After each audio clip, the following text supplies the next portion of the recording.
thank you for your sub. Thank you very much. 2 months, man. Do appreciate it. Today it seems has been a generally trying day throughout the universe. It is not just me that has had a day that frankly could do with butter enough. So, if you've had a bad day and you find yourself here, rest assured it is not just you. Now, it might be just you for your given reason, but the universe is generally having a crappy day on a lot of people, and we may not want to share our crappiness, but universally we can unite in the crappiness that we've had. So, today I did originally think about making more bobbins, because, well, I still need to make more bobbins, but you know what? I didn't. I decided that we will do more lace making, because, well, it needs to be doing, as does making the bobbins.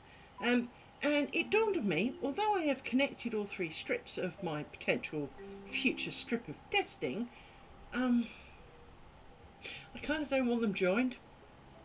And the reason I don't really want them joined, of course, is that then I can practice the joining of the strips to make the across. And because I need 3, this would equal the width of the window. So I've got 3, I would have another 3. 6 is ultimately the size of the window. So it would be a potential gauge as to how that pans out. So, so I just heard something weird. It's dog related, obviously. Weird.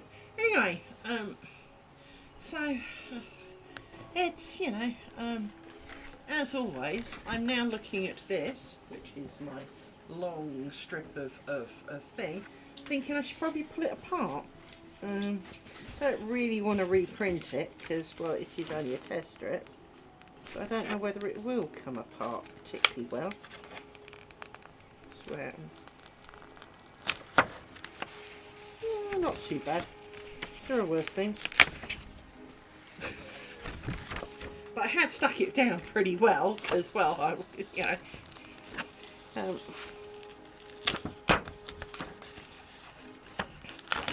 it's not like it's sticky, so it just looks like it should be sticky, but it's not. So yes, we have. This is number 3. That's number 2, and this is number 1. So we will make. And when I say we will make 3 strips, well, we will. But what we will do is that pretty much we will make them and almost immediately start the next one. So I will do it a lot like we are aiming for a strip of 3.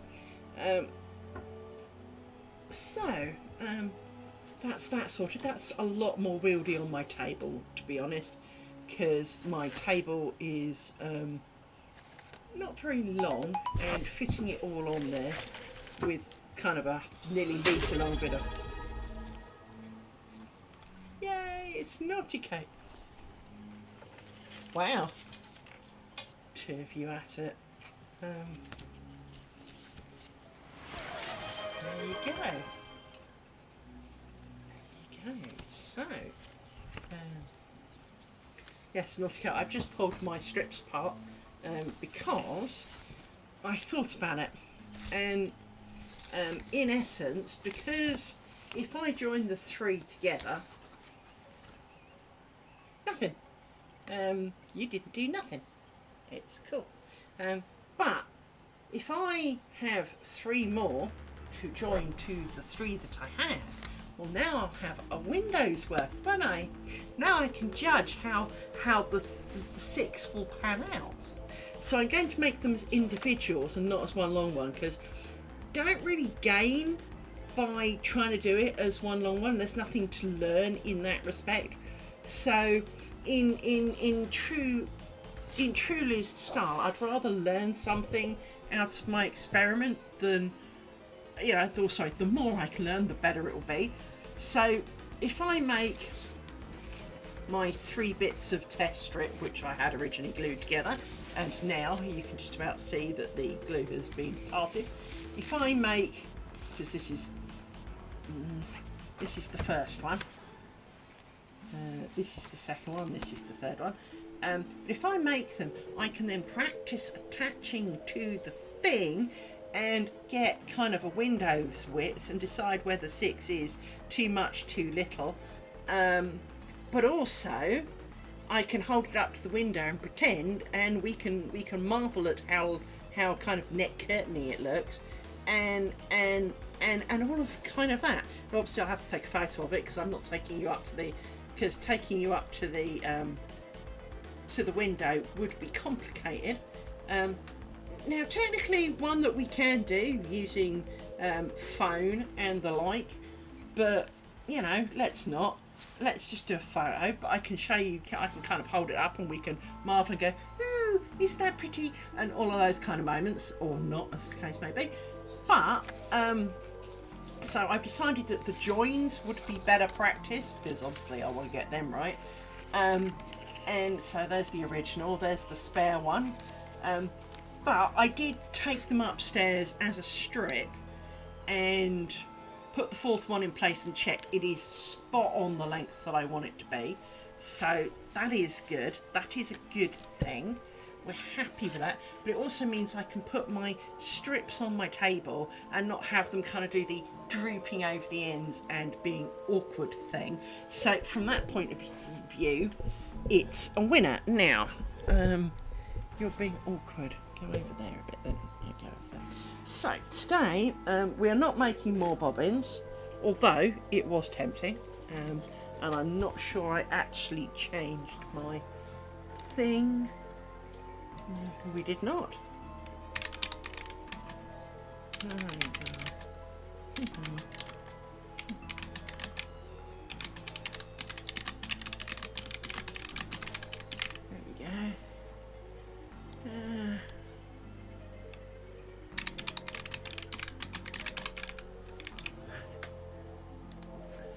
That's the one thing I seem to be really crap at remembering. I know, I've got to sort a whole pile of things out. And it's the kind of thing that you... Because when I fire up OBS, I see the starting screen, which doesn't have it on. It's only once it comes to live does it show up. So let me go onto here and we'll hide those. And we'll put back that. There we go. Everybody's back where they should be. It's all good. Right. So, where are we going today? Today, we are going down here. The skin around my finger is peeling off more and more, as you can see. So now it's quite a big hole. The way that always seems to happen with blisters is that the edge dies and goes a bit crunchy, so you trim it off a bit because it's rubbing and catching on things, and then a little while later you look back and now there's more dead skin that's catching on things, so you trim a bit more of it.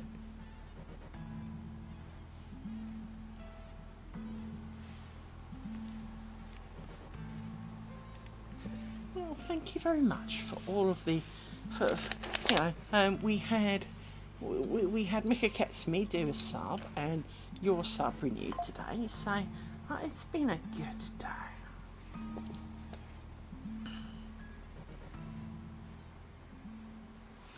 Tidy the bobbins up a little. You are those bobbins, you are those bobbins. You can just bugger off. So... I'm not sure we will see Floos and V today. Life has been cruel in that direction, so we have understanding for that. Right, let me do the whole thing. You just got longer. I watched you, you annoying bag of bobbin. Alright, I actually didn't want that, I wanted that. I'm going to grab one of you, poke you in there.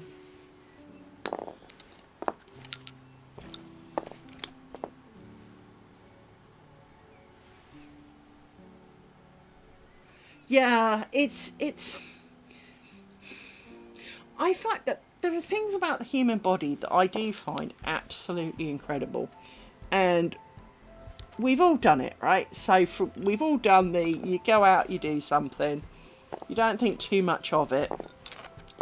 The next day you get up, and it's like your body has been ravished by time, and suddenly you're 70,000 years old, right? That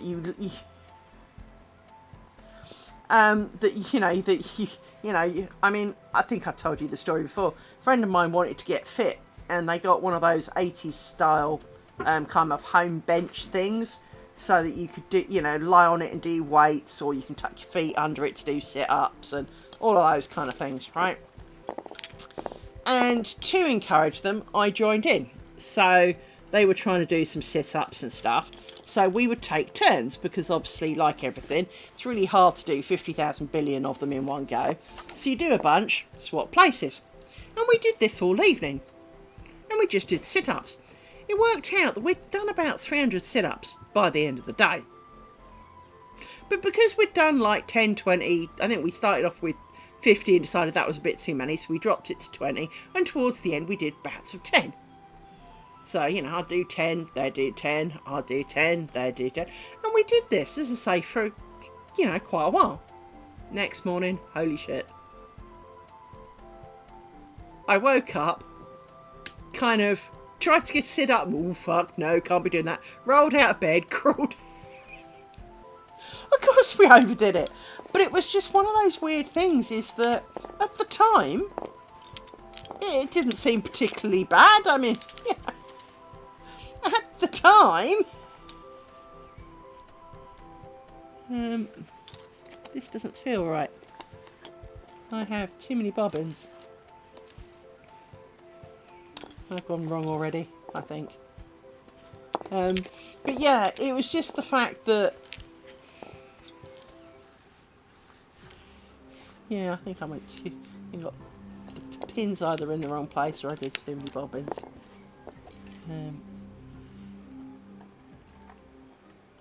Because the reason I say that is, and you need to come over like that. It should have just been you two, but there's, yeah, I screwed that up somehow. Anyway, let me undo this. But yeah, at the time, it didn't feel like, I mean, we were having a good laugh and and all the rest of it. It was only the next morning, but it can be the same. You can go for a long walk up a hill or whatever, or stand on some dodgy ground for a while, and then the next morning your calf muscles are going, Jesus, what did you do to us yesterday? And you're going, I was just standing watching the thing. I didn't really do a lot. And your body's going, you friggin' did. And you're kind of like, okay, I'll take your word for it, but I didn't, not really. Right, this should go to here like that, and then there should be a pin. Like that. And then we go back this way. And through. Now there's a pin. That's better. That makes more sense, doesn't it, Rory? Rory's been having a day as well. He feels unloved. Been a bit clingy today, haven't you? You were a bit growly last night. Somebody tried to keep me awake. Somebody was trying to use me as a cushion. And somebody growled at me last night for moving in my own bed. Then realised what they'd said and took themselves away a little bit. And I said that they could come back and all was okay, but you swore at your mummy. You did. You said rude things, and then you realised what you'd said. Silly Billy. Aren't you? You are a silly.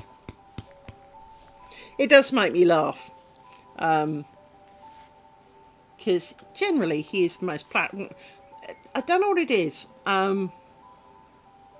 Normally, and I mean this in the nicest way possible, male animals are usually the more violent. Now that's not entirely true because Mama Bear will protect her cubs with her life, and as a rule, I kind of agree with that sentiment. But because most males are generally stronger, they are usually capable of far more violence. But when it comes to black dogs are completely invisible. You can't see them ever, which is why they are so underloved. Black dogs think they're ninjas and that you can't see them. Every dog that I've ever known who is primarily black acts like they've never been seen. No one ever touches them. No one, their whole life is just, woe is me, right? We have a whole load of that, don't we? Yeah. Yes, you do. Yes. Yes, you stand on me. I'm currently sporting an 8-inch gash. Now, it's not hospital worthy, but it is. There was blood. There was actual blood. Because a certain little black dog, this one, decided to use my leg as a springboard. And it didn't go so well for me, did it? No. Because Mr. I don't let you trim my claws has long claws, and they dug into my leg and left basically a colossal claw skid mark across my entire thigh, or actually down the length of it. And so my thigh is sore because it has doggy claw mark in it. And it wasn't like I was even naked at the time. I had clothes on. This was very much through reasonable clothing. It wasn't like I was wearing the world's thinnest cloth as a pair of PJs or anything. No, I'm talking decent going out clothes. Yes. You, my dear lovely dog. I have hugged you today. I have. I've fed you. I've loved you. I have told you I loved you. I still love you. It has not changed. And unless you don't get out of the way, you probably won't. But it's me time now. This is my time. It is. And I did the work thing, but that's how we pay for the bonios. And the dog food. And the toys. And the snacks. And the takeout. That you get nuggets. Yes. Yes, it is. It's how we pay for those things. They're not free, sadly. No. No, it's not.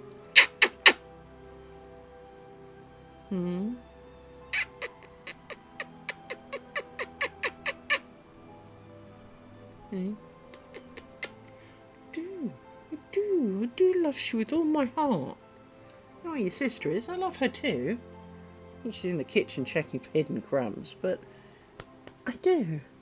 But that's right. You lick the camera. You lick the camera ring. Does it taste nice? Does it? Come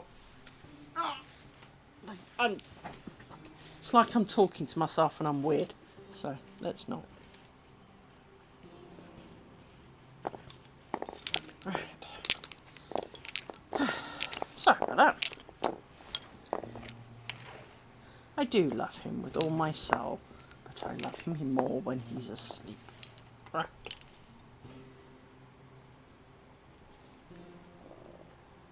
Did you just burp then?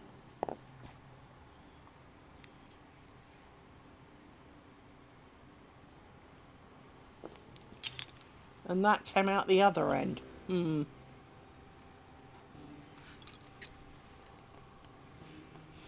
can hear you.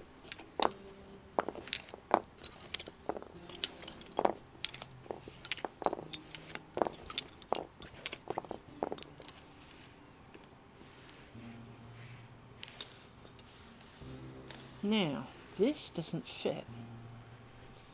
The question is, why not?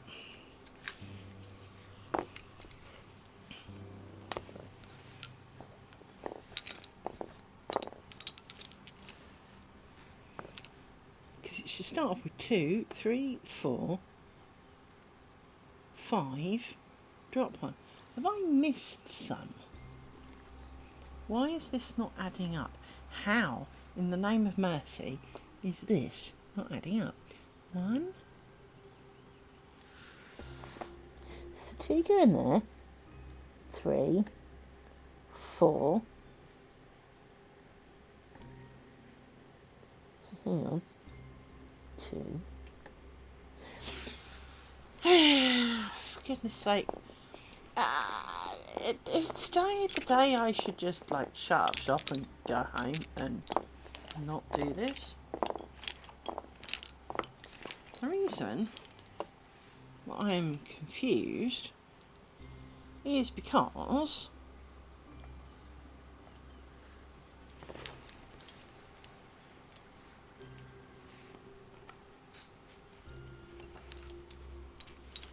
I started off with a pair.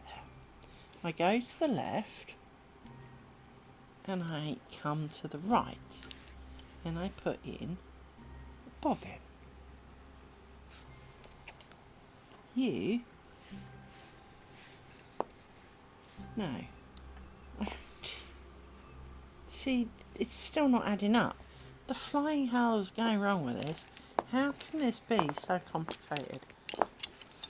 It's times like this when my brain's not braining and I don't get it. It's just not happy, and it's. Now we all know my brain has a bit of a problem with the fact that there's more going one way than there is the other, and that's fine. That's not necessarily the issue here. The problem I have is that we don't have the right number of bobbins again.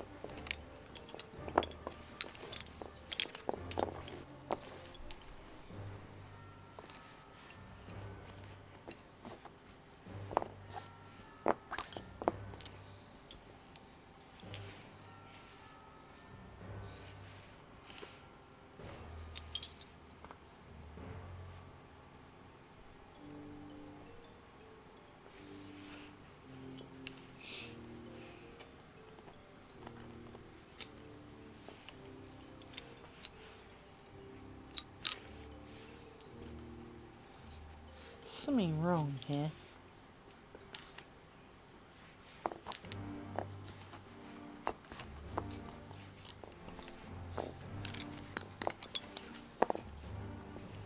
And will these bobbins stop getting longer?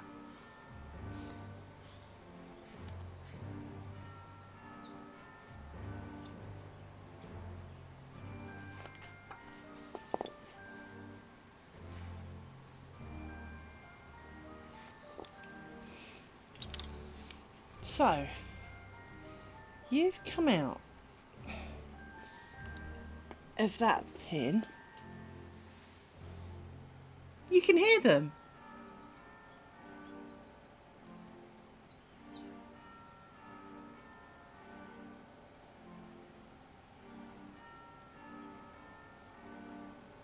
Wow. Kind of surprised, but the birds are often like that around here, and it does. But in 2020, obviously, as we were all working from home, I recorded a bit of the bird song that was out the back of my house, because it was almost like, you know, every one of those nature videos that we've all watched where they go and stand in a tropical rainforest and all you can hear are like the birds and the animals chattering away. And it is like that here. Is that, you know, if you stand outside, it's quite noisy. Nice noisy, because it's birdie chattering and animal farts and, you know, but it's not, you know, human idiots, crash, bang, wallop, thump, curse, scream, bang, bang, bang. You know how it all goes, right? So from that point of view, it is really, really quite nice here. I'm slightly surprised it picks up so well. But some of that is because the microphone's pointing a bit more in that direction today. So I need to work this out. You're the other half, so you go. So I've done the 2, right? And then I go pick up you, and you get a pin. So you are now 2. I then come back through 2 and pick one up, and then there were 3.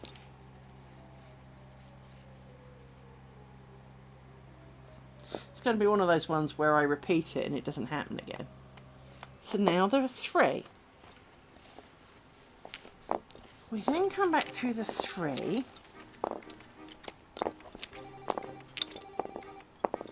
and pick up another one, which gives us 4.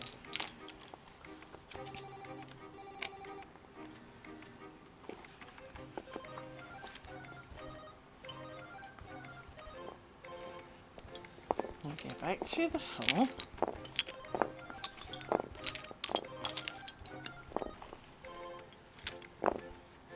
And we pick up this one, which gives us 5, which is right, which is not what we had last time, even though it looks exactly the same. So I don't know what the hell I did wrong last time, but I did it wrong somehow. Ouch. This finger really is quite sore. And because the sore bit is growing, the larger it gets, the harder it is to avoid. So, now, you are done for. You have got longer again, and I swear I am going to glue you down.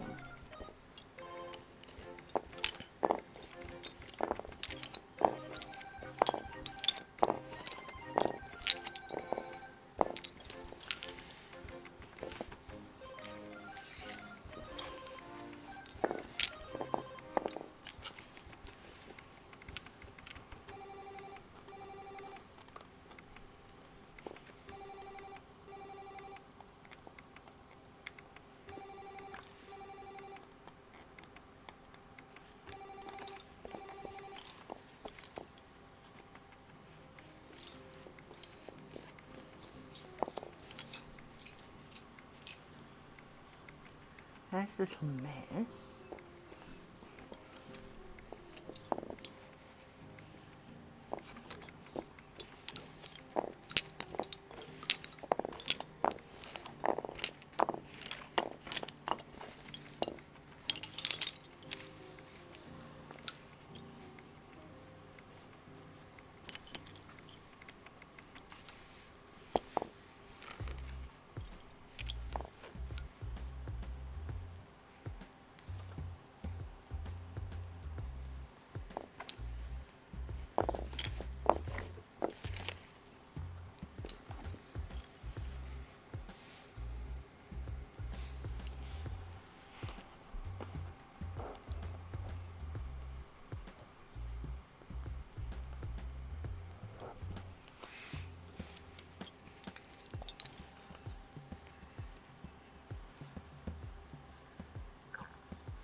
Someone I was watching on the internet yesterday, lost track of when I was watching it,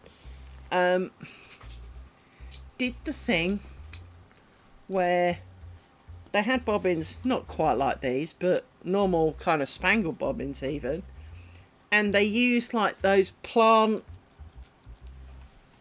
kind of claw grip things to hold the yarn on hold the string on the bobbin, because, well, they were having problems. You can get hair ones that are that small, so, you know, but they make them for plants as well, so I think I've got some plant ones somewhere. But you see, in my mind, that would mean that they then don't roll over each other so well, because the claw clip would get in the way. So, I know, it doesn't feel like the greatest of plans to me. Well, go out if you want to. Door's open.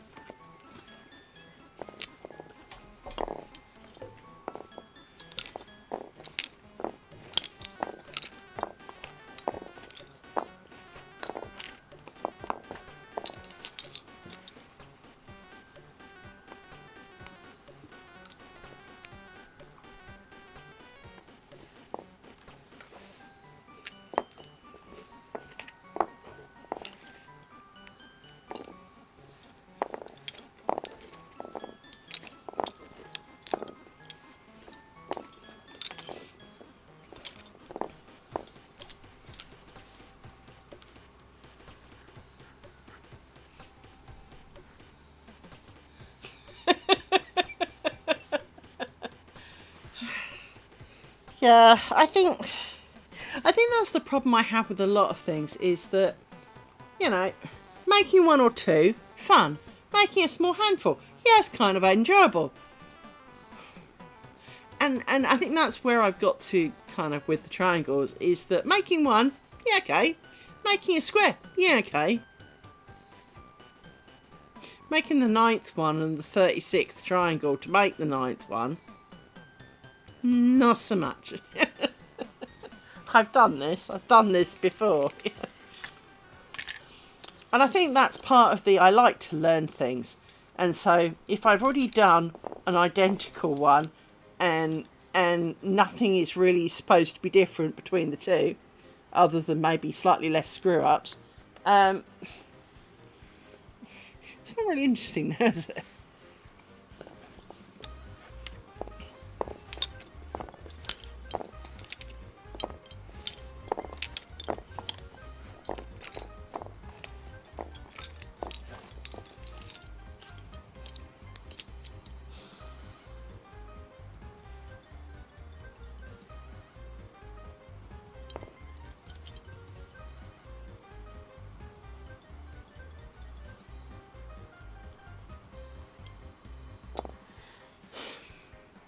To be honest, frankly, anything has got to be better than a spangle.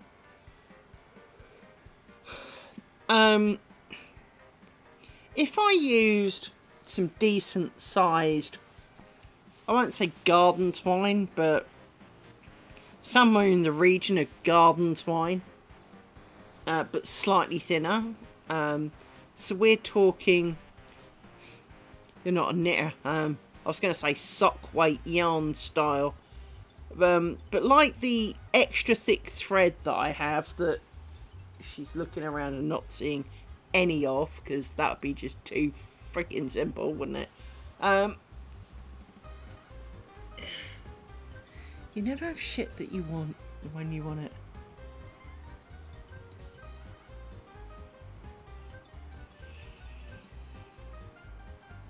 But to be honest, the way spangles work is because they come out on opposite sides, they could be a rectangle for all that matters, right?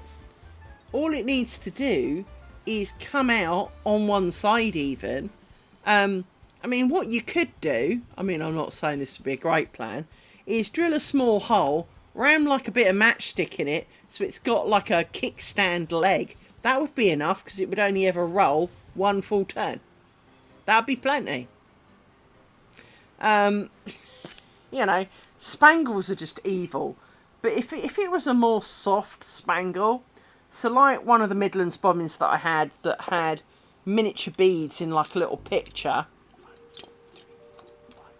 But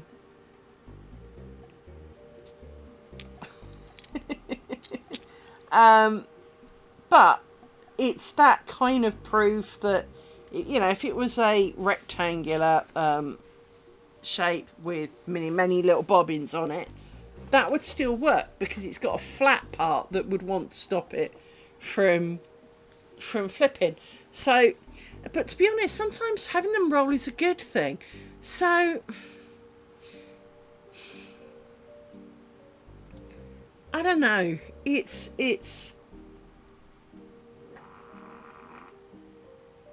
excuse you. I hope you feel better for that.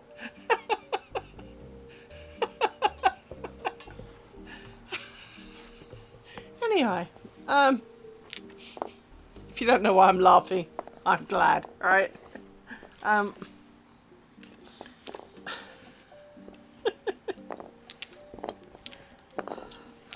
Oh, holy, what have you been eating? Hey, miss. I know it wasn't you. You were outside. Yes. At least the fan's in my direction, in that it should blow it away.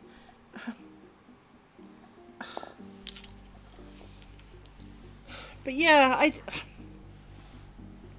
bobbins are a fickle thing. I think that's what I've come down to. Bobbins are fickle things, and they love just to be bloody awkward, frankly. Whew.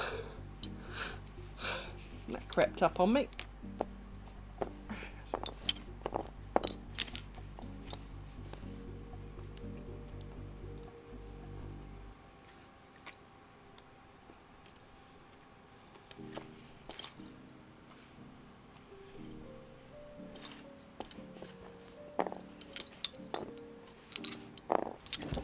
Oi!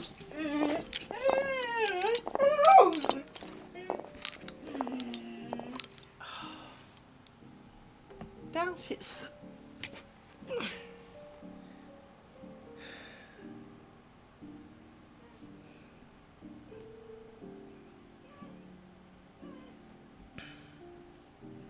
Bear with me a second.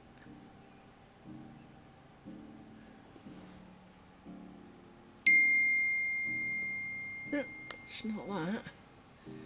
I thought it might be the gardener dude.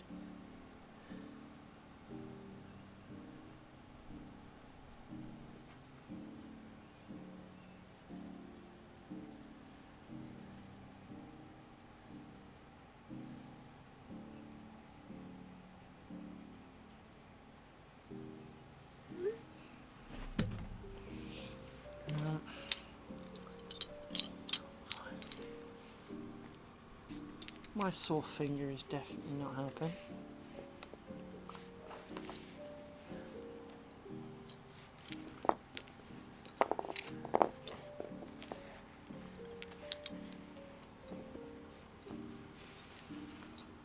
One, two, three, four. Let's put you back in the stick. We'll be back with them later, of course, but... Oh, just so you know, there's a play test this weekend for Monsters and Memories, which may screw up the late night stream. I need to check what time the test actually is. Bear with me.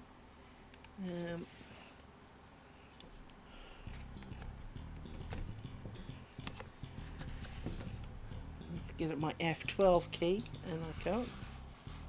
Yes. Monsters and Memories. 6 o'clock. So if I stream, it will have to be before then. Is the short answer.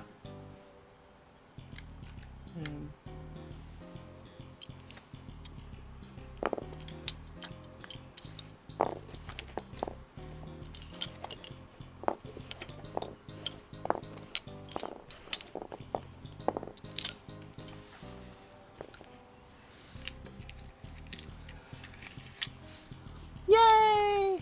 Well done, not to count.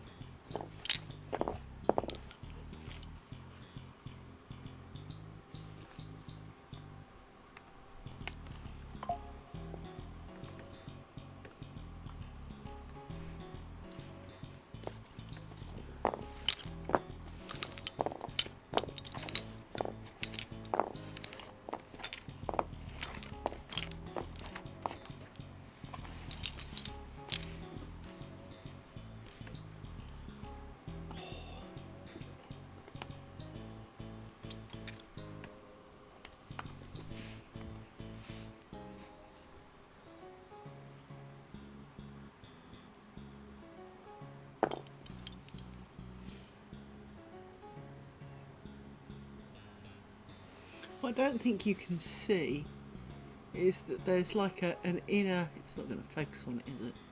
On, focus on my finger.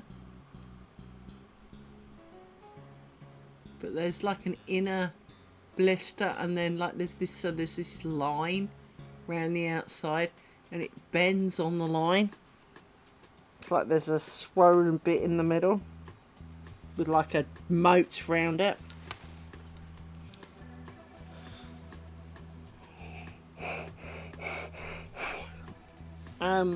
This is not a good sign. It's not a bad sign, and it's not like my finger's going to fall off or anything.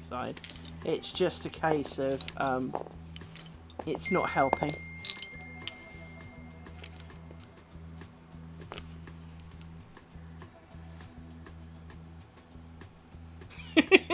I know that feeling. So there's quite a few things where it's a bit like trimming the ends in lace making. Hey, I'll just snip. Oh fuck! I just chopped my stuff in half. Oh, that's killed it then. It's that sort of moment.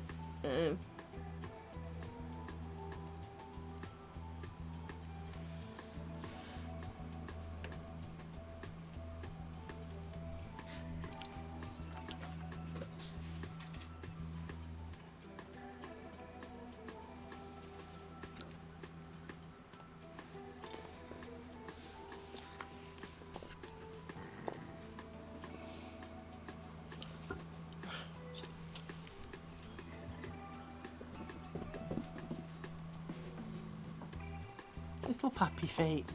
Yes, I heard you. Little puppy bouncy bouncy.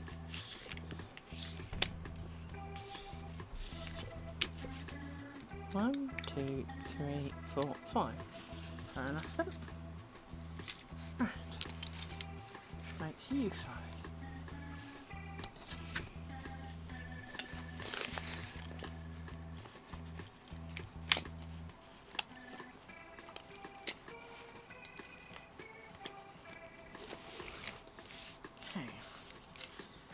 You out the way for now.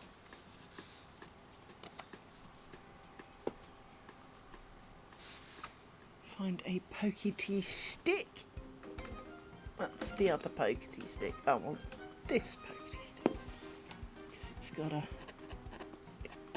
pokey thing in it. Hello! Wasn't expecting you to join us, but thanks for coming, mate. Thank you. Yeah, time to do some stuffs. I'm moaning about my finger. Well,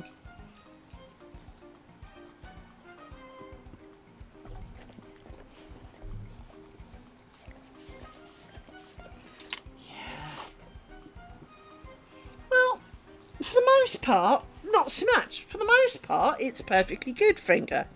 For at no point was there blood. For at no point was there, contact with bone or anything else.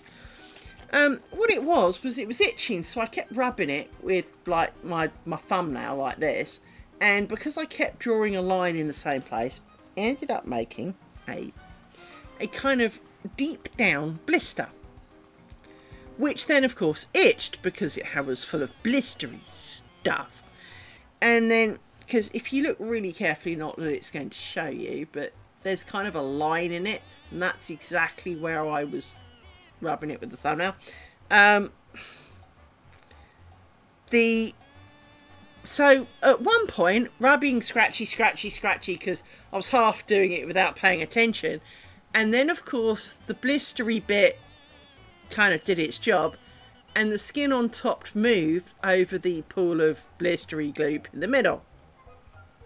And my brain didn't like that. And then it split.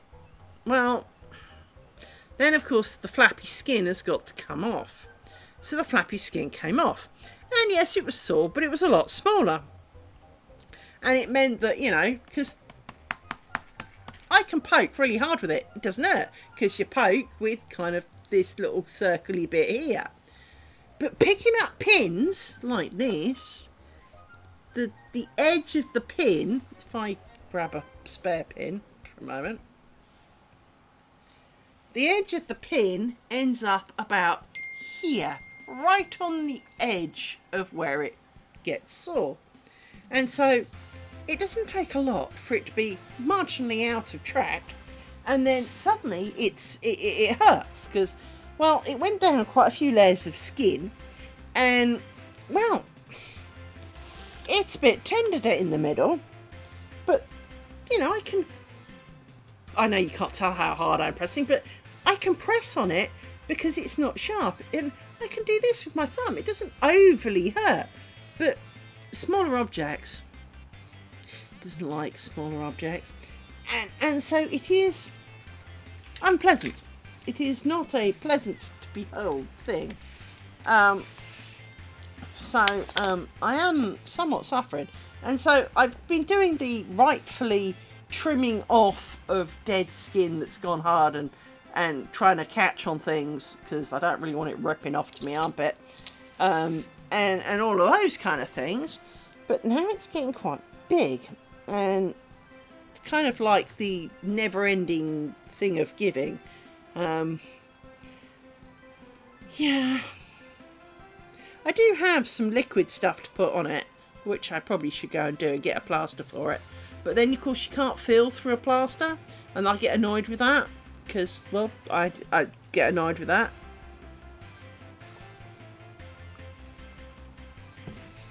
I was trying to explain to my managers today how sometimes my brain's fine with stuff and sometimes my brain just freaks out. And plasters. I cannot cope with plasters on my fingers because I can't feel what I'm doing.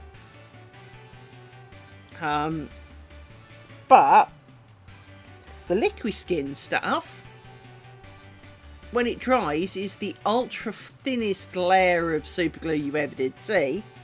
And as a result of being the ultra thinnest layer, well, of course, doesn't do much protection for putting pins in it, frankly. I'm going to go and get a layer of skin glue. Hang on.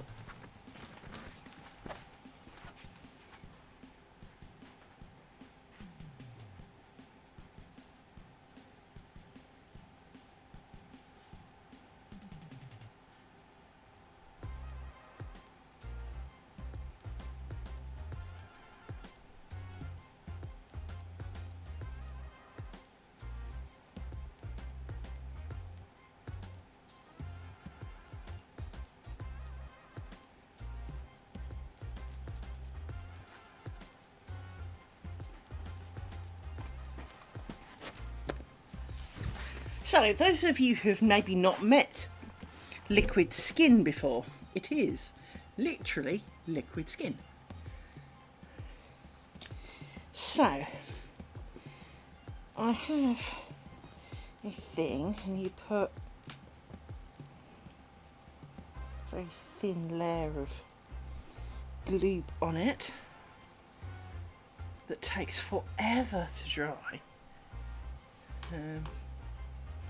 I'm going to clear it up a little bit with my other hand to see.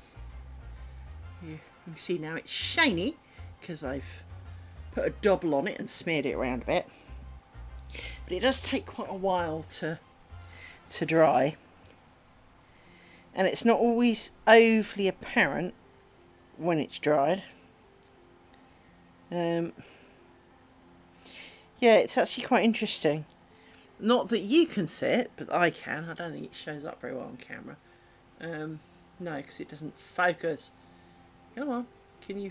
I don't know what your focus range is, but can you focus on my hand, perhaps? But you can just about see that there's like this inner ring of anger. And it's the inner ring of anger, I think, that's actually more of the problem. Oh, I'll give it a chance to dry a bit.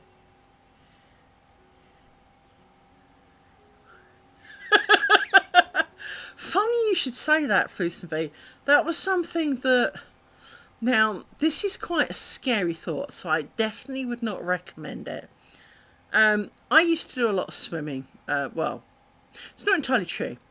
As a small child, I did a lot of swimming. Then, for some reason, I grew out of swimming, and wouldn't swim, couldn't swim, refused point blank, brain wouldn't have none of it. Then I learned to swim again, and the last year, was it the last year or was it the year before? Anyway, 1 year, I can't remember if we were about to go into the last year of secondary school or it was after we'd done our year in secondary school. I'm pretty sure it was the year, so it would have been between years 4 and 5. Anyway, we spent, oh, of course, yeah, possible Spanpot. Well, you came here to die, Spanpot. I hope you realise that. Because we don't like Spanbots here, we hate you. So, I'm sure Twitch will eat you. Hang on. Right, getting rid of Spanbots. Ooh, come on. Why are you not focusing? There you go. Still not quite right though, is it? Or is it? Bear in mind you're a 2-inch screen on my my end. Hard to tell. Anyway, so just gave it a minor bitch slap. It's okay.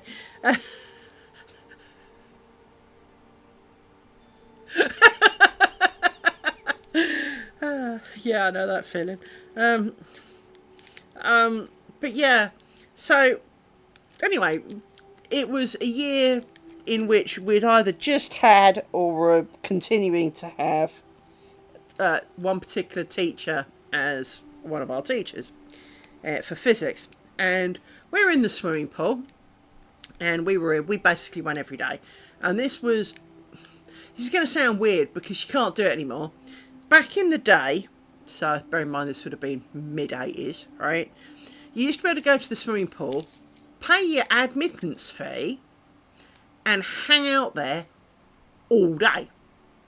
Now, obviously, not many people had all day to hang out in the swimming pool, but when you're a school kid, what do you kind of do? And so for, not a lot of money, you could turn up at the swimming pool, jump in at 9 o'clock, get out for 4:30, go home, meet your parents, and have some tea. You didn't really have lunch because you didn't get out. You just stayed in the pool all day, swimming around. And I mean, we were not doing hard lengths the whole time, but you'd swim around. You'd get quite a bit of exercise, obviously. And I will say, not so good for the hair. My hair turned into a frizzy frigging pile of weirdness. And I really do mean really quite horrendous. I mean, it made the back combing 80s hairdos look really tame, and it was just frizz. But one day we were in there and we spotted this teacher and one of the other teachers. Now, we knew the other teacher, he just wasn't currently teaching us. I think he'd taught me at some point, but he was not currently actively teaching us. And they came in after kind of school hours would have been, although it was a school holiday. So they came in around 4 o'clock. And because we'd been in there all freaking summer, we were fit as butcher's dogs. Hey, sir, race you, sir. And they went, yeah, okay. Now, they were not. I'm not used to seeing my teachers in pretty much anything other than full clothing, to be honest. But they were not exactly, it's not like they were the PE teachers here. These were science teachers. And it was like, okay. And we won.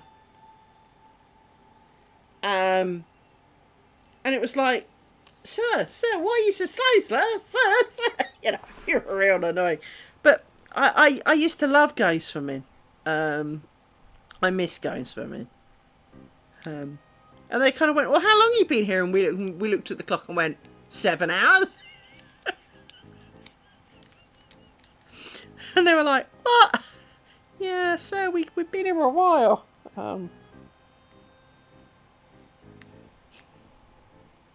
We come every day, sir. We actually met another kid and his sister. Now, he was a year older than us. His sister was a couple of years younger than us. But we met up every morning to go swimming. It was great. That's right, I'm struggling to get in this plaster. It's been a shit. That's because you're not supposed to rip it, doofus. You're supposed to pull this bit, which of course you've now ripped. And now you've got a sawly finger, so it's harder to open it. There we go.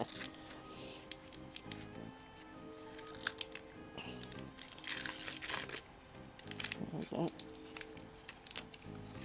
I'm making a real mess of this. Are you dry yet? Yes, basically.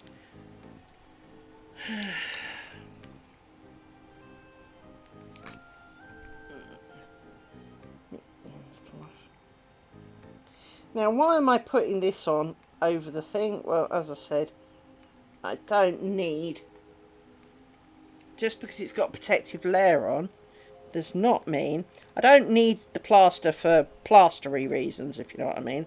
I'm using the plaster so that I don't put a pin through the saw bit. But I put a layer on it because, well, gives it a little bit of internal strength. But now, of course, the end of my finger's kind of numb, so that's going to make life fun, isn't it? Ah, well, see which is life. Right. Yeah, it's going to get on my nerves, this is. Right.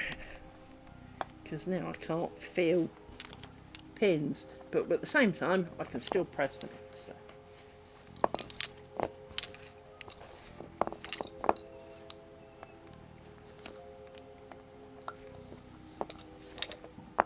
Yeah, we used to love going swimming.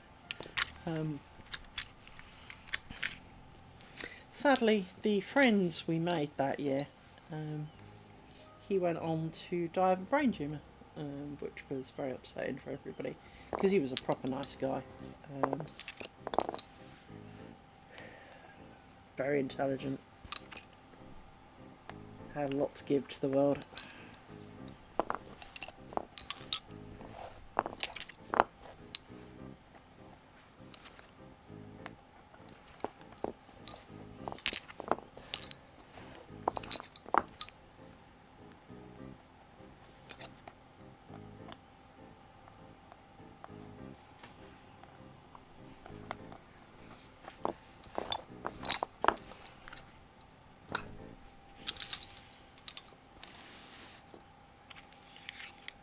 I always wonder what happened to the rest of the family.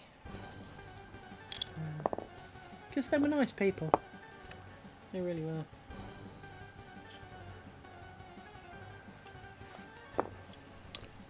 But yeah, anyway, back to the original story, which was that while we were doing all this swimming, one day I was swimming along and I couldn't...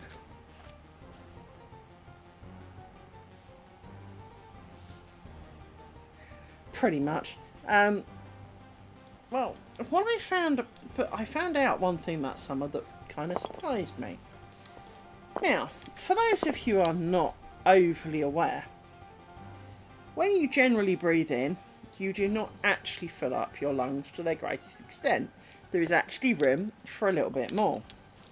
Secondly, and quite logically, there is air in your bronchial tubes that you have not taken into your lungs and that has not been used yet. And with this in mind, I need you to think about it. Because I've explained to you I'm asthmatic and I don't glean enough oxygen out of air as much as the next guy. Now, for those who have done any form of CPR training, you will doubt know that while you breathe in and then chunk it in through to someone else, there is still plenty of oxygen left for round 2. So it's not like you gulp in the air, suck all the oxygen out of it and exhale it, for that is not the case.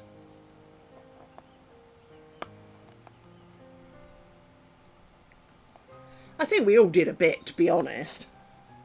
The whole kind of struggling to stay afloat, scrabble like this, well, it's kind of a natural reaction, which is why dogs do it. It is only with confidence that we learn to stretch further and call it crawl. Anyway, I found one day, and I really, really, really vividly remember doing this. I was halfway down the pool, and I needed to breathe, so I did. I was underwater. But because I didn't get the water in my lungs, I only got it in as far as the tubes. The tubes didn't care that there was water because the lungs got more air, so I breathed in and out a good couple of times before I realised I was underwater.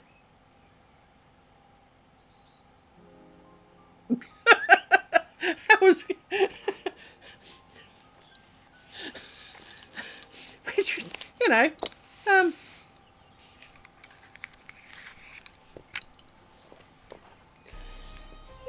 Really, it's really not ideal, but it made it interesting.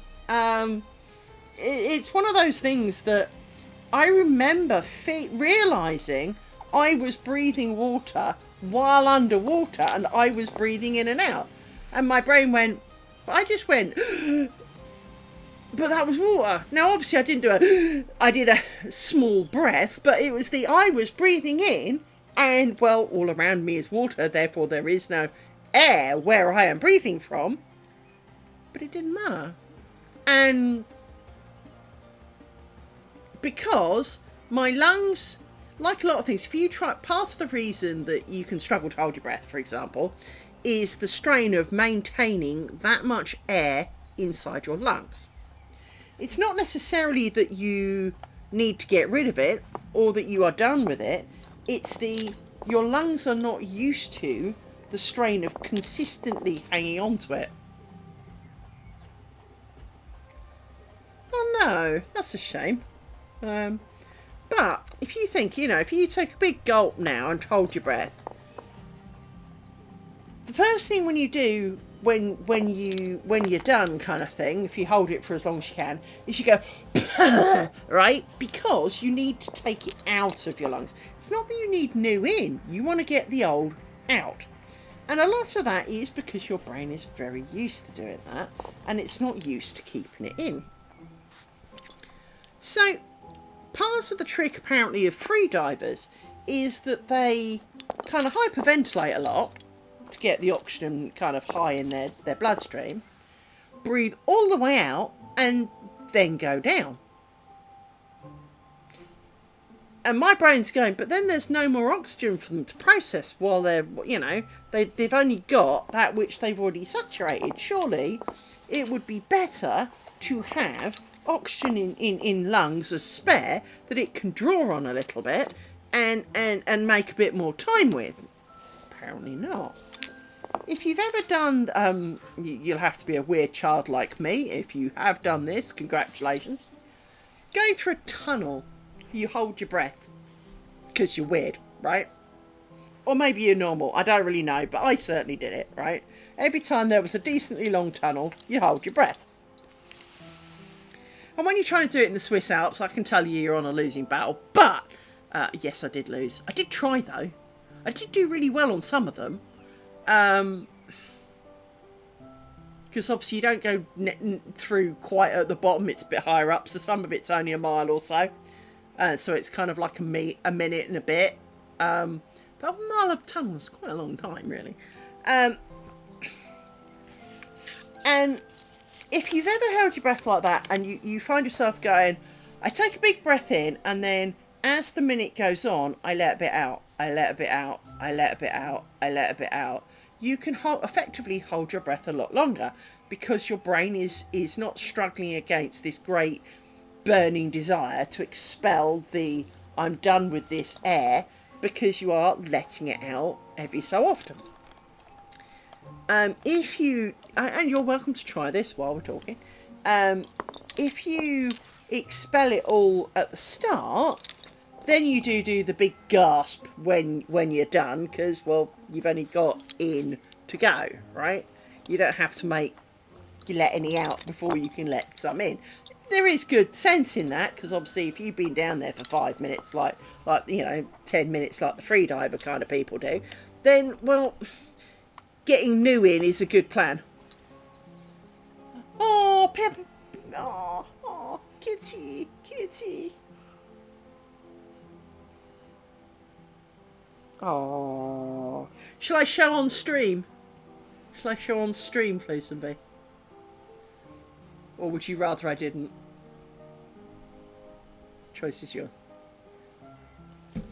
Okay, so Flusenby has a new friend, and Flusenby's new friend is very, very cute. Let me just go back here. So, let me do the full screen thing because this is the easiest option, and go to here and do, I can't remember which one I did now. One of them was full screen. Desktop, there it is. So if I do that. This is new Flusenby's new friend. This is such a big cutie pile of fur. Little kitty. Do we have name for Kitty? You do not have to share, but have you named Kitty? Is it a boy or a girl, Kitty? Let's start with that. Do we refer to them as boy or girl, Kitty, or are we just going with Kitty? Kitty is also fine. Aw, hello, Artemis. Very cute. I love how he's got like one little dirty looking back leg. Aww. Aww. Fair enough.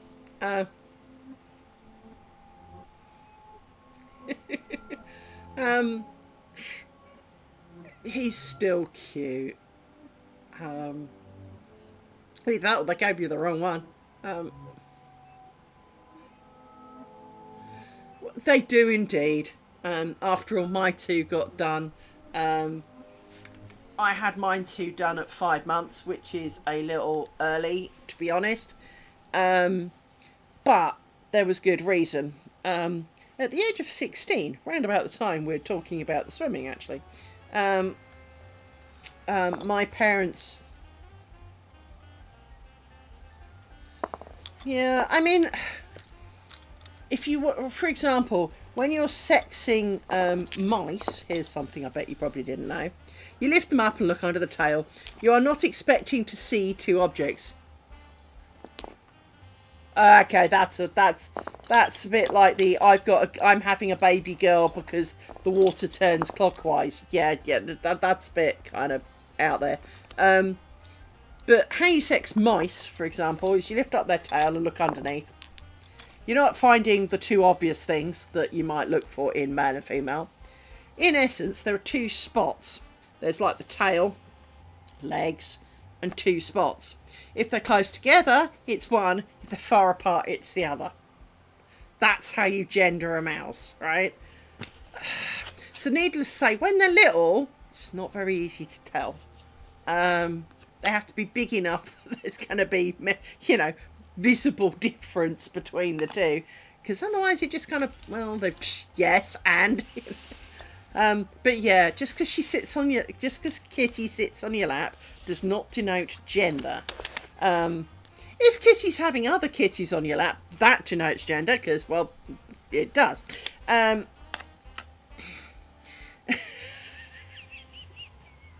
But yeah, I had Amy and Rory done very early.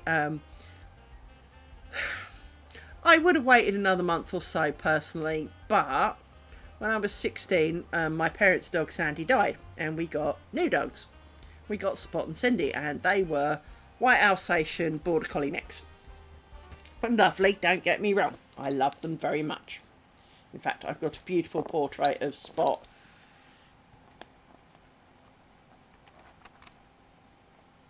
Fair enough. I imagine that's kind of a bit... Again, that's kind of a bit... Probably a bit hit and miss. But we went to have Cindy spayed. And Spotty done. And they went, oh, no, they're not... they're far too young. They're far too young. Okay. And then Spot kept trying to mount Cindy because, well, now she was in heat. and it's very hard to keep them apart when they live together. And well, one day we failed, apparently. Well, clearly, as the story will tell, we failed because Cindy started nesting, so my dad took and getting a bit fat, so we took her down the vet, and the vet went, "Oh no, it's just a phantom pregnancy." Oh no, no, no, no. Well, 2 weeks later, my dad, in true Kimber format, because we're a bit like this, in fact, I'm very much like my dad in this one.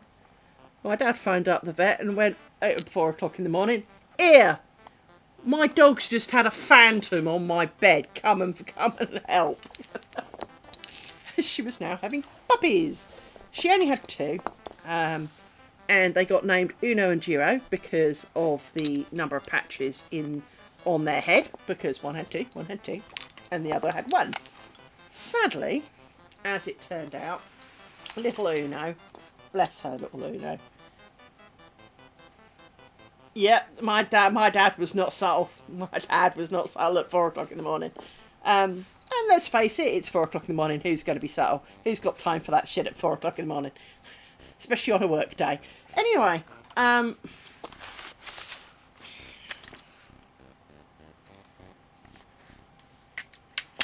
Uno used to go a bit blue while eating, and it was quite apparent. So she'd been down the vets, and they diagnosed her as having a hole in the heart. Now, being me, the soft touch, she was fine if you kept her warm. For some reason, if you kind of kept her warm and sitting her up as you would if you scoop up a puppy, you've got the head near yours, if she was like that, she was generally fine. And it was kind of like, but I can do that for the rest of her life. And I probably would have done. We ended up having to put little Uno down, and I was very upset by that because she wasn't in pain. She did go a bit blue, not going to argue about that. But there were things we could have done, and I'm not saying she'd have had a great life. She'd always have been a bit of a worse off dog, for want of a better word. No, I don't need to do that. Dumbass. So, she would never have been the, running around at full speed, herring and knocking you over kind of dog. She'd always have had a bit more of she'd have had a different life. But, to be honest, I don't think it would have been that bad. And so I was quite upset that they put Uno down. Then my parents decided that as Duo got bigger, and she was a proper little character, to be honest. Duo was absolutely phenomenal. She was a great little dog. She was better than these two at being house trained. I'm looking at you, who's going to be 5 later this month. Yeah. At 6 weeks old, she was 100% house trained. She came to her name. She responded. She did a number of little tricks. She was great. She proper little girl. And my parents decided they'd sell her. I don't think they did actually sell her, but I don't think they got money for her. I think they gave her away, but that she wasn't staying. And they found a couple, and we did get to go visit after she'd been there a while, and she was now in season, and they'd called her Bella. Wondered why she didn't come to her name.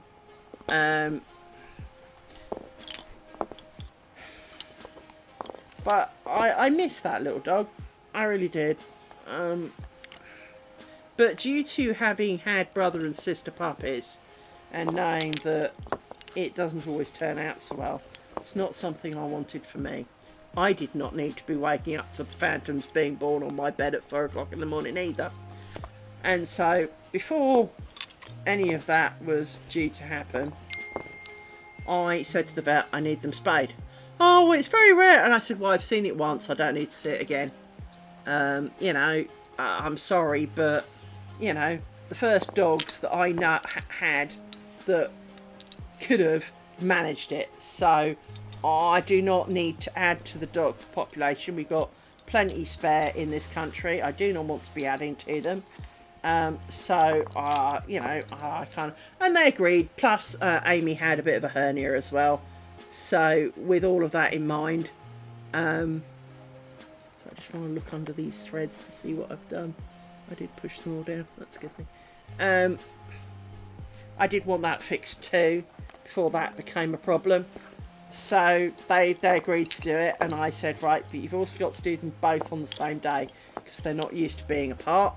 So you will have both of them together to be done. I will then endure the dual cones, and we all know how much fun dogs with cone, or any pet frankly with a cone is. It's like having a whirlwind in your house, constantly crashing into everything and destroying it all. But I also knew that if I didn't have both done, it was going to get complicated, because then one would have to go in and one would stay at home, and the one at home would be pining and whining and moaning about the other one, and then when it came home it would want to make it better, and if they both didn't have cones on, then there was a greater chance of them licking and doing all of that. Not that a cone generally stops them licking another dog, of course, but we went for it, and it was like week or so of hell, or 1 week now and another week later, let's just kind of go all in. So we went all in, and they were done, and it went very well. Unlike Maddie, little cow, who split her stitches. Well done, Mads. But you know, I wouldn't have had them normally done at 5 months, but I needed to make sure I didn't add to the dog population. So they did agree with me. They, and when I booked it in, they went, "Oh, they're only 5." And I went, "Well, I have spoken to them." "Oh, that's okay then." And they did it. So they weren't too funny about it, which was nice. They understood my reasoning. It was for the good of the dog and for the good of the rest of us, because it's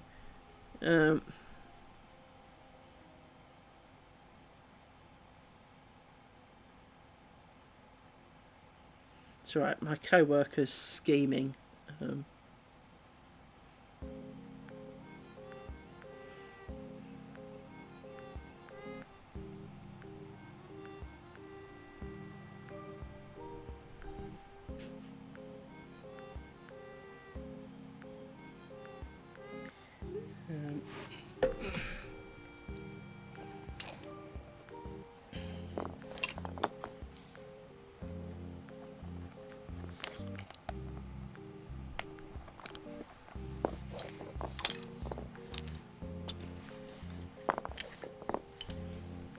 No, I don't want to go that way. I want to go downwards. This way, really. That was the plan. But actually, across works too. Cross works too. Let's do this.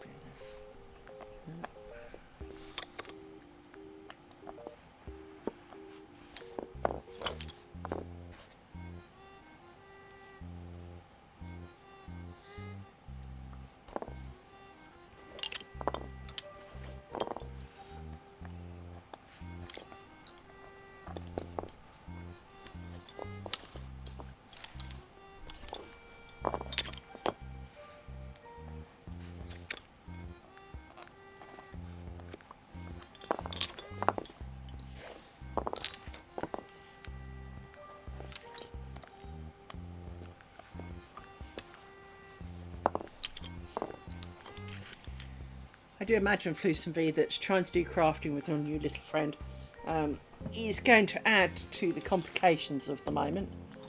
Because pets just, well, they actually are a complication of the moment, but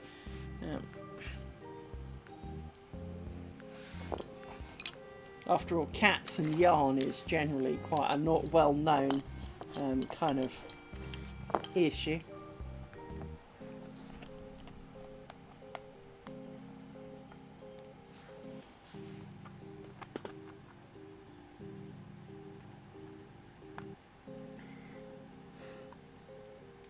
So, I've discovered a mistake. And I don't suppose I'm going to be able to show this very well.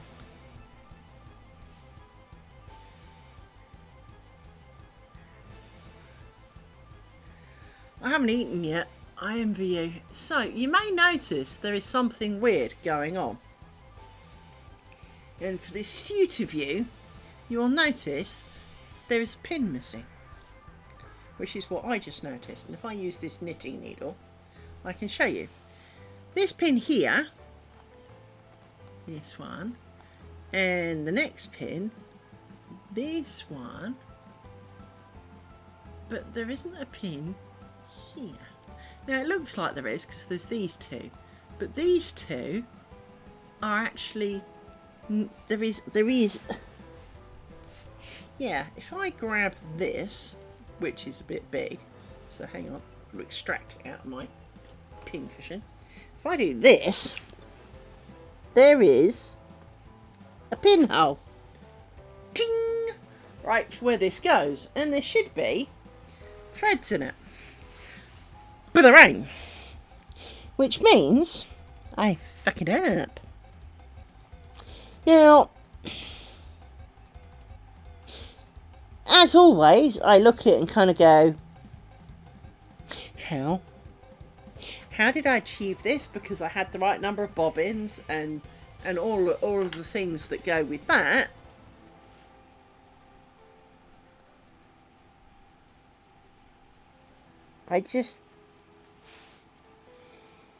It's just not right either.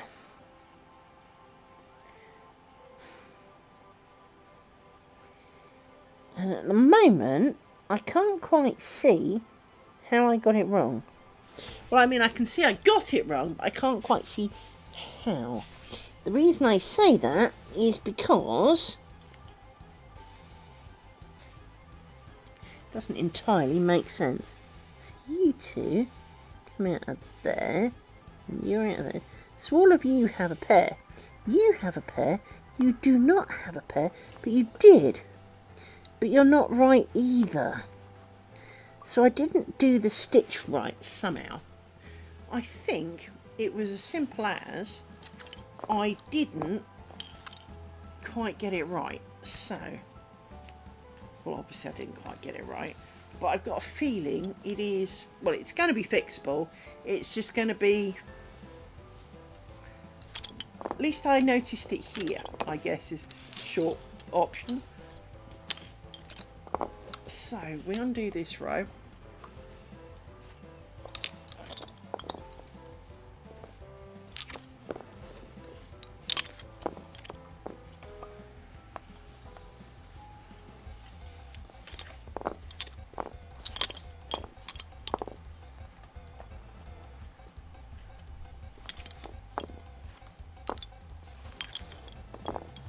Now, I don't know why I didn't notice it earlier, because you really would have thought it would have kind of come up.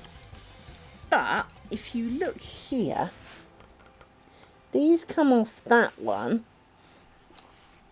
I need to take this one out as well, don't I? Right, so you come off here, take you out. Right, this, if you look, you can see now that it's not right. You can see that this top thread is coming out in the right place, but it hasn't got its friend. And the answer has to be, I'm a douche. So, I mean, you know, it's kind of how it works. So I'm a douche, and what I need to do is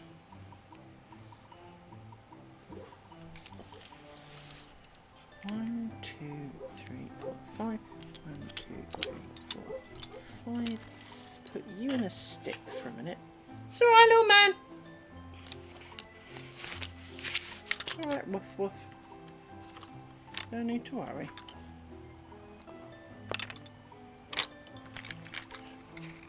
Put you out of the way, because I need to make it worse. Gonna have enough bobbins without making it worse. Grab you and basically redo all of you. So we're gonna undo you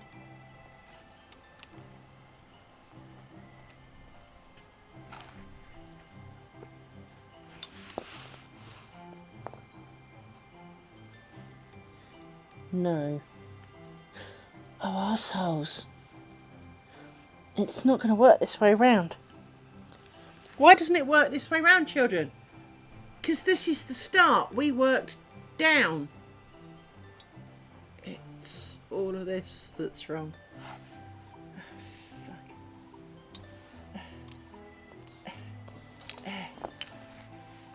Us.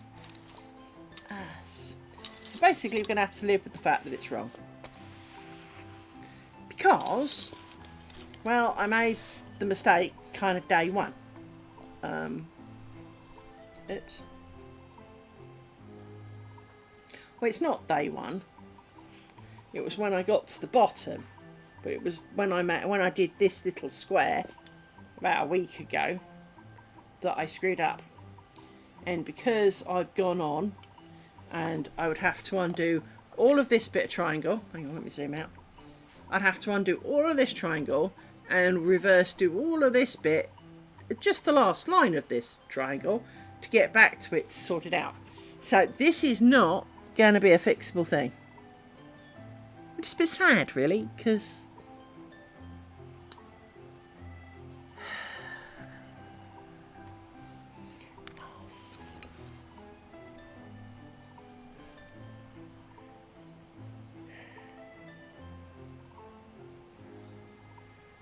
of course it's unique, it's one of mine. They all have interesting moments. Now, I am going to roll this row back too, just to check that there is no way, when I've undone this, that there is no way of fudging it to make it look more like it should, i.e. something didn't come undone. Not really, no.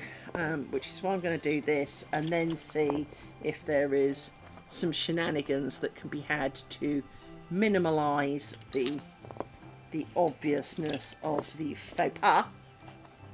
Because, well, it would be good, because, you know, we don't want it to be wrong, because we don't. It just inevitably seems to be. Because we all know that.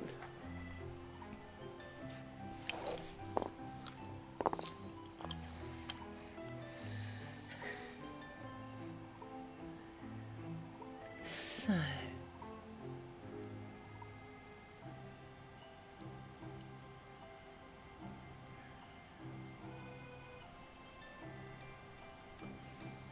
because I'm me, I think, although it's not the answer,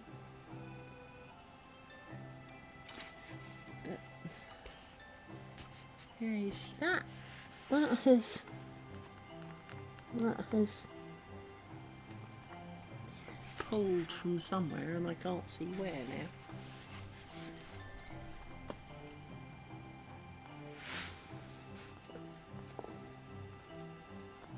See, now there's a longer thread and I don't see where it's pulled from.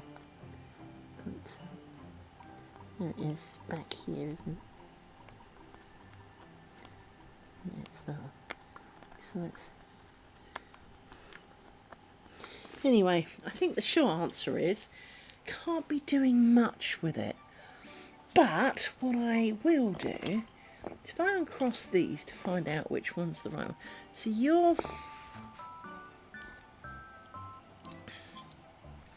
it's you that's kind of got to come out from higher up. So what I think we can do is, this will either make it worse or make it better. Probably maybe a bit of both. Is if you come through here, and I've already forgotten which of the two it is I'm doing it with. So you need to come through here as a thing. Come on. Come on. Come on, finicky little bag of poo. You need to come up through there Now there's no way I'm going to be able to make you do any better. So if I do that, I'm going to regret this, aren't I? This is going to look worse, I'm sure.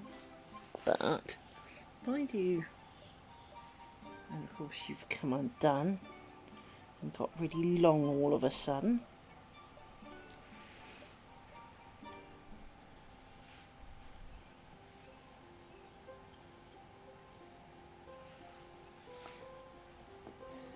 So if I do that and put you in at the right place, like round about there. I need you to be in there like that, roughly holding you in the right place. Shorten you, too long. You now need to cross.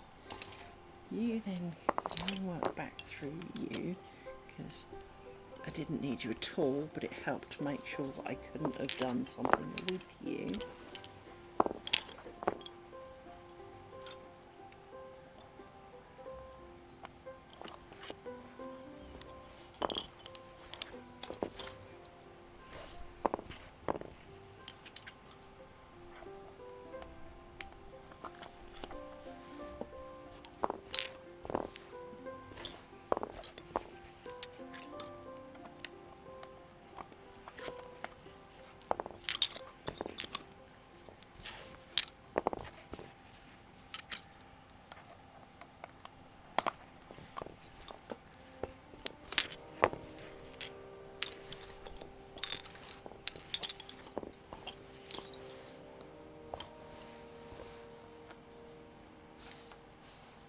It's not perfect, but it's better, I think.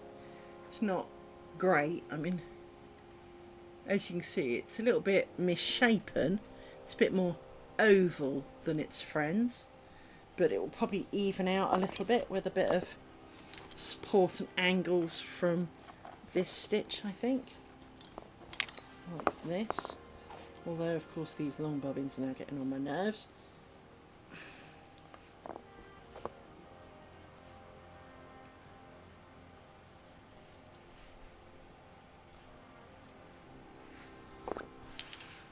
So if I do that, I mean, it still shows.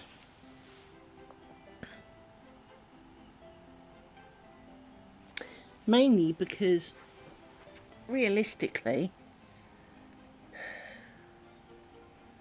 it's almost like two of them should have swapped places. A pair from the top bobbin and a pair from this one, which is pretty much what's true, but I can't overly achieve it. Oh well. At least it's a bit strongerly in this direction now, so I'll have to live with it.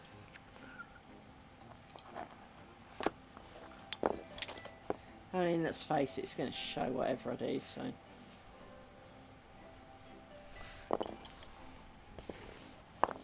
Once we've taken all the pins out, when we get to this bit, it'll be really obvious what I mean.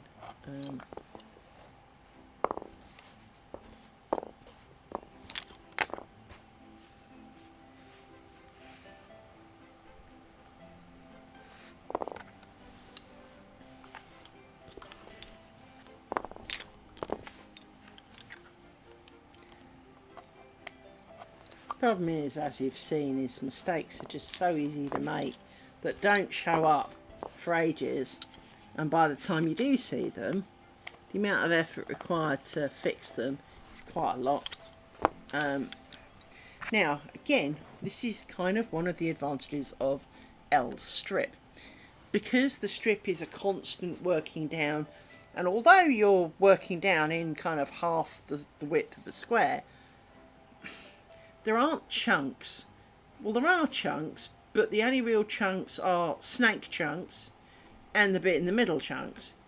Everything else is just kind of like getting the bobbins to where they need to be. And because you don't stop and wrap them round the back and round this way and have to move them from one side to the other, realistically, well, you do, but it doesn't feel the same. You don't have that same kind of, it doesn't feel like you have quite the same opportunities to insert more mistakes. I mean, obviously, I'm not saying there aren't mistakes in this, because, well, there definitely are. But, you know, to be honest, there are a couple of mistakes on the edges. There's one there. There's one there. You can see I did something similar where it didn't quite fit. There's another one somewhere. There's a couple of places where there's a bit of a loop because a thread got caught on a pin that it shouldn't have, which was a bit annoying. Kind of here, but to be honest, it doesn't seem to, it seems to lend itself to less errors, which, let's face it, is a good thing. Anything that is more error free is good. Now, it's not that there isn't new and unique ways I can't screw it up, because, well, that's definitely a thing. But it is also that it does seem to lend itself to not suffering from quite as many errors of this in terms of, I mean, the one thing I will say, of course, is because you're working on a roller and it goes over the top and down the other side, you almost can't see the work that you've done. And I think in some ways that's quite liberating because you just trust the process, right? And because you're not worrying and looking back and going, oh, that looks a bit funny, it's not putting off what you're doing right here, right now. Plus, the bobbins do tend to behave. Now, that could be because they've all got sin hats. We know that's also a possibility. But, and maybe I'll need sin hats. Actually, there's something we haven't tried. There's a sin hat of some variety around here. There it is. That's a big sin hat. Where's the little sin hats?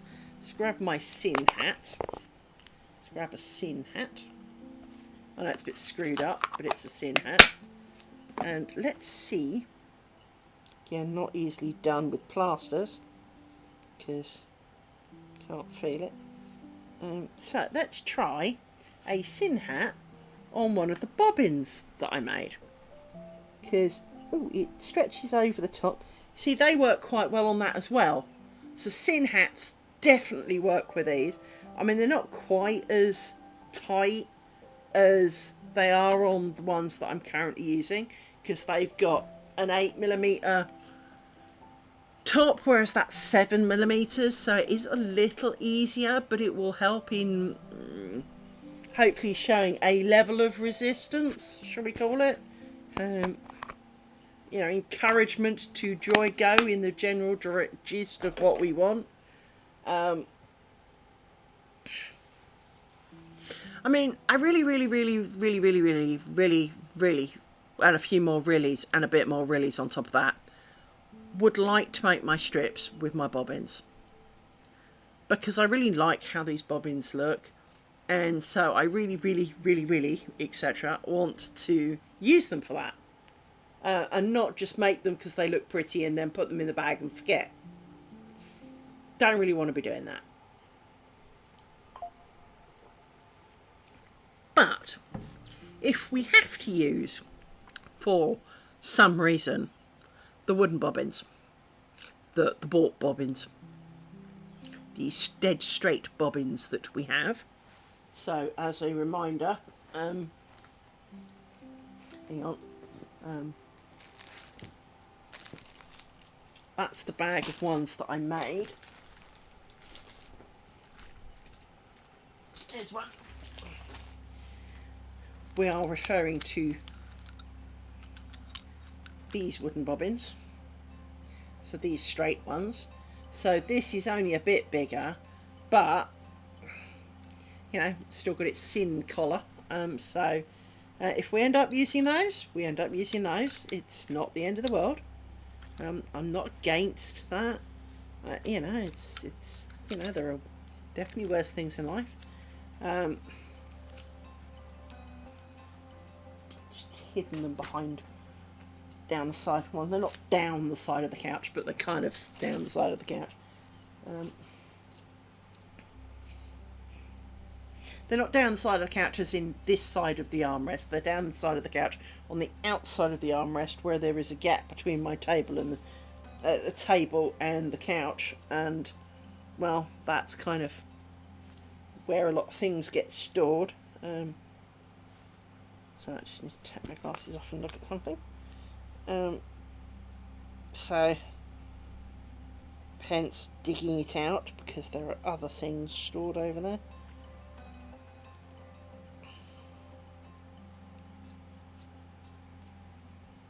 Covered in dog hair. And that's me covered in dog hair, not the dog. Because obviously the dog is covered in dog hair like it should be. Because, well, it's dog hair. But I seem to be covered in dog hair. And it's attached to bits of me that are not appreciating it right here, right now. So I'm just going to remove a few portions of dog hair from strange and exotic places.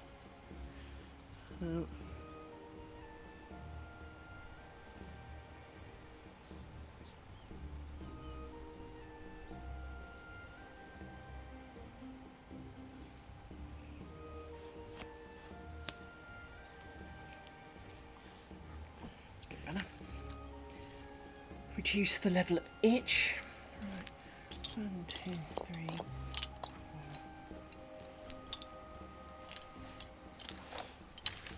4. Okay, so now we're going to pretend we can't see the previous row and the oddity of the previous row. I do think this will help make it less obvious. In fact, I think I'm right.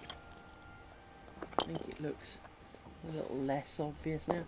I'm not going to say it's invisible because I'm not that stupid, but I do think it looks better.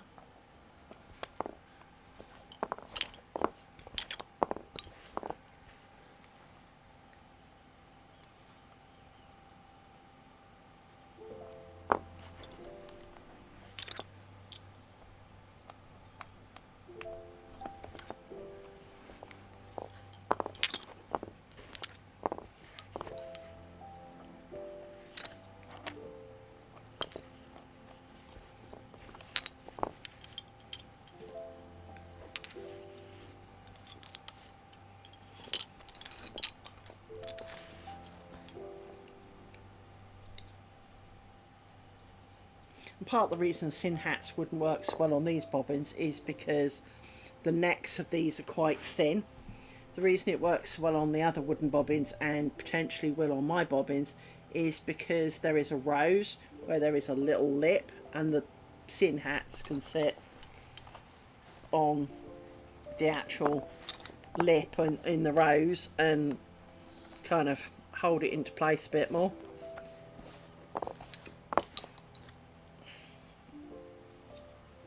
And obviously, because these are necks and thinner, they are considerably thinner. So while some of the fatter bobbins it might work on, because not all of these necks are equal. So, for example, that's got a fat neck, this has got a really thin neck. So, you know, it might work on the fatter one a bit better, but it definitely won't work on the thin one because it's just too small. It'll be all baggy and saggy, so...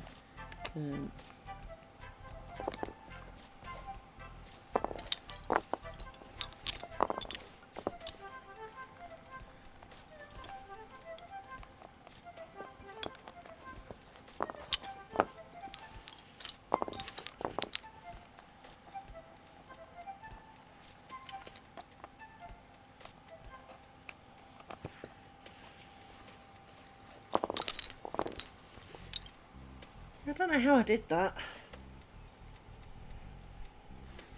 Don't know how I missed that. But peering through the pins, which is hard to do, it does look like it's better. Don't my luck, it's not. Hang on. Let me grab a really good photo of close up and stare at it. Yeah, you can see that there's a hole. Yeah, it's almost like there's a complete bar missing. So as I work down, it's almost like I forget to do one. Oh look, there's a non-twisted one in back there as well. In case you can't see it, it is 1, 2, 3 down, 2 in. 1, 2, 3, 2 here by the looks of it. I can't tell because it's only a 2-inch window, but there is an untwisted pair. And it's one of those things, you sit there going, how did I not twist it? Because it is a stitch where you cross and twist. How did I not twist some? You know, it seems kind of bizarre. Oh,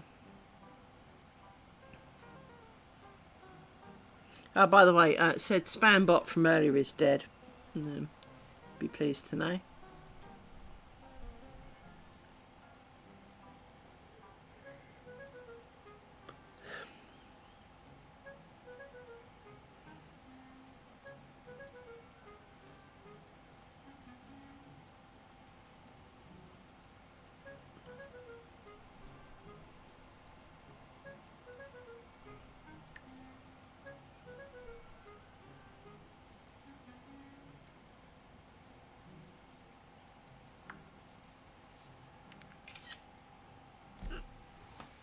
I didn't deliberately take a picture. I managed to press the 2 buttons.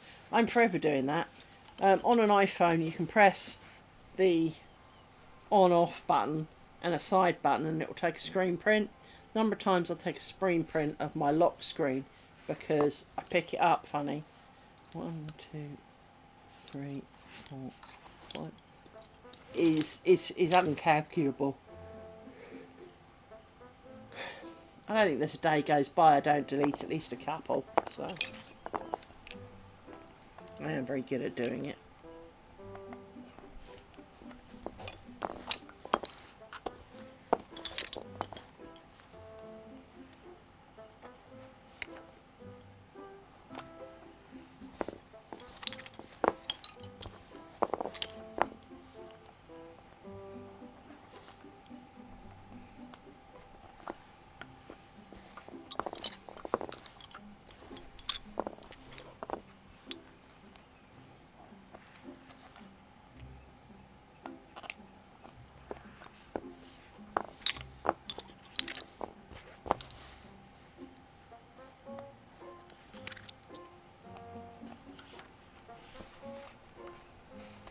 So you're just coming off to be annoying.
Right.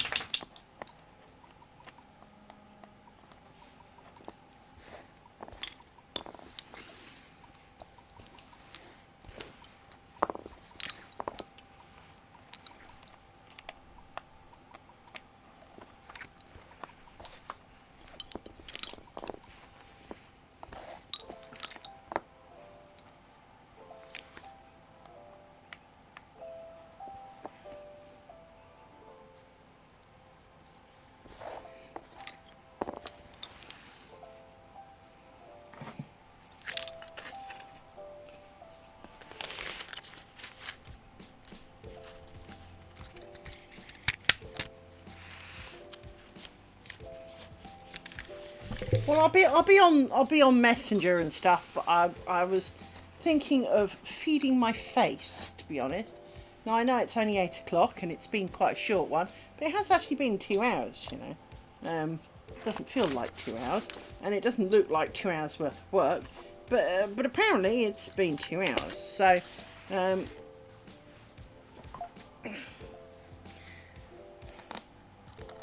We did have a bit of faffing around trying to work out how the hell I'd screwed up some bits, so that never helps. But it does feel like I did bugger all of nothing here, but there we go. 2 hours it has been. Where did my phone go? There it is. But I am hungry, and I don't want to eat at like 10 o'clock at night if I can help it.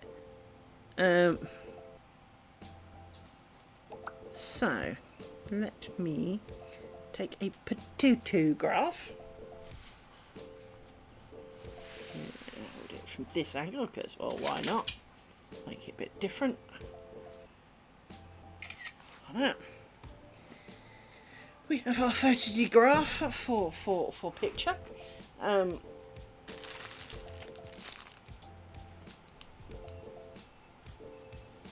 can put some cloths back on. Push you back up because, well, that's a thing. And cover you in cloths. This.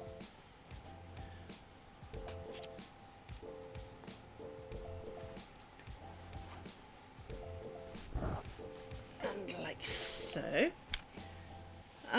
I shall be back tomorrow. Tomorrow is Wednesday. Is it really Wednesday already tomorrow? Hopefully tomorrow. I forgot to tell you about my excitement of the day, which was that I ordered some crisps from Amazon, as I occasionally do. And, well, funniest thing arrived. I asked for Disco salt and vinegar crisps. Now, for those who are not in the UK and have never heard of Discos, they're like little round things. They're about this big, so about the round of that. That's right, because obviously I'm not going to do with that finger, so that finger.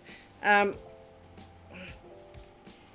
well, the salt and vinegar flavouring is plentiful. That's a good word for it. On these crisps. So as a result, they have soul-sucking levels of salt and vinegar. Like the good old days in the 80s where you'd find the crisp with all the flavouring on it. These crisps hog all the flavour. And they're great. So I ordered me a box. Now you get like 16 in a box or something. And when it arrived, the box looked a bit small. But I thought maybe they've cut back on the air in the packets. Because, you know, that would be nice. I opened it up. And of course it says salt and vinegar. I wasn't paying a lot of attention. Went to pick up a packet. That doesn't feel like crisps. No, they're bloody peanuts. Now, I'm not allergic to peanuts. Not in the traditional, you know, swell up and try and die kind of allergy of peanuts. But peanuts do have a habit of making me chunder. And they just sent me 16 bags of salt and vinegar facing chunder nuggets. Now, I thought I must have ordered the wrong thing, because we all know that you go to Amazon, you search for things, and it'll say, like, I don't know, I want to find black women's shoes. Here's a pair of green wellies. What? Men's wellies, more to the point. No. Or, like earlier, what was I searching for earlier? I was searching for something, and it was really specific. And suddenly, in amongst, I don't know, let's say, spools of you know, sewing thread, an air fryer, not quite really spools of thread. So Amazon do have a habit of randomly trying to trick you into buying shit. And, well, I thought I'd done it. I thought I'd obviously, you know, searching for Disco salt and vinegar crisps, maybe I clicked on the wrong thing. Till I realised that, no, it actually definitely said, you have ordered Disco salt and vinegar crisps. So I contacted them. And blame me, for the first time in about 5 years. I mean, they don't get my order wrong often, so I need to make that quite clear. But for the first time in 5 years, I said to them, I've got this thing.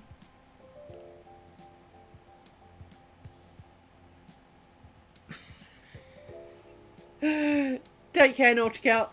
But my order definitely said Disco salt and vinegar crisps. So speaking to the rep, which is harder than it sounds in Amazon, trying to find an actual human to talk to is a lot harder than it should be. And they kind of went, well, you could return it. And I'm like, I am not packaging up this box of peanuts to send back. You know, it's a lot of effort when, you know, very clearly it's the wrong thing. So they have waived my need to send back my box of peanuts. I get to keep said box of peanuts and donate it to a worthy cause.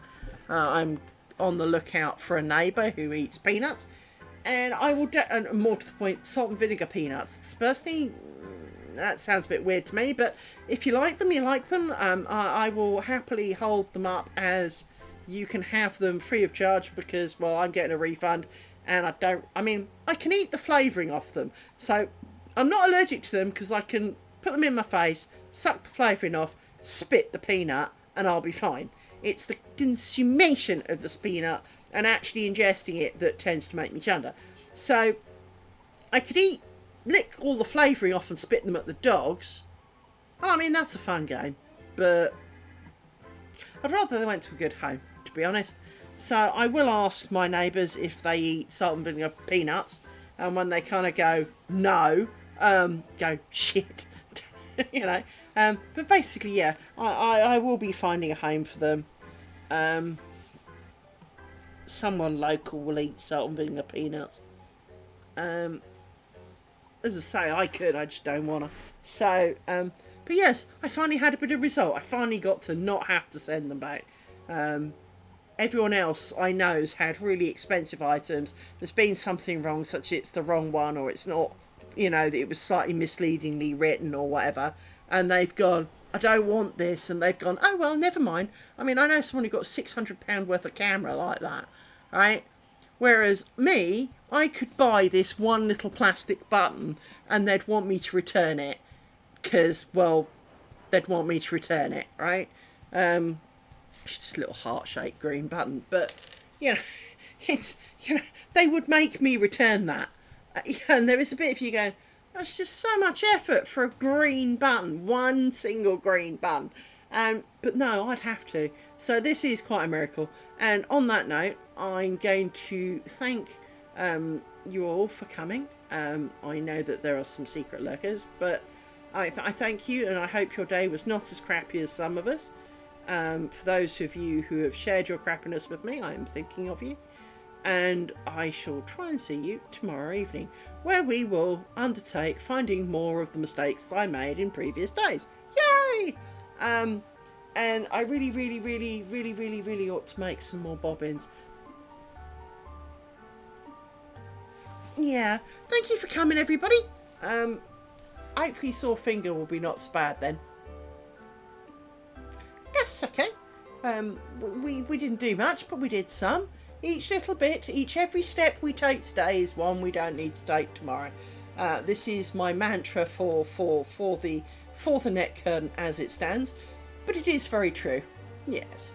Take care, be good, and I shall hopefully see you tomorrow.